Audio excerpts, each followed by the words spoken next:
ഈശോ മിശിഹായ്ക്ക് സ്തുതിയായിരിക്കട്ടെ. പ്രിയ സഹോദരീ സഹോദരങ്ങളെ, ഏവർക്കും സ്നേഹവന്ദനം. ഇന്നത്തെ വചന ചിന്തയ്ക്കായി വിശുദ്ധ ലൂക്ക 1:46 എൻ്റെ ആത്മാവ് കർത്താവിനെ മഹത്വപ്പെടുത്തുന്നു. ഈ വചനം മറിയത്തിൻ്റെ നന്ദിയുടെയും വിശ്വാസത്തിൻ്റെയും ഗാനമാണ്. ഇവിടെയാണ് ക്രിസ്മസിൻ്റെ സൗന്ദര്യം തുടങ്ങുന്നത്.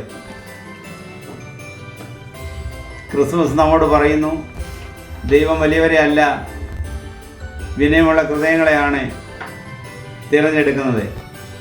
എൻ്റെ ആത്മാവ് കർത്താവിനെ മഹത്വപ്പെടുത്തുന്നു എന്ന വാക്കുകൾ നമ്മെ പഠിപ്പിക്കുന്നത്.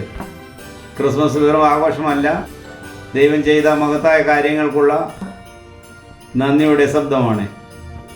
ഈ ക്രിസ്മസ് നമുക്കും ഒരു പുതുമയോട് പറയാം. എൻ്റെ ആത്മാവ് കർത്താവിനെ മഹത്വപ്പെടുത്തുന്നു.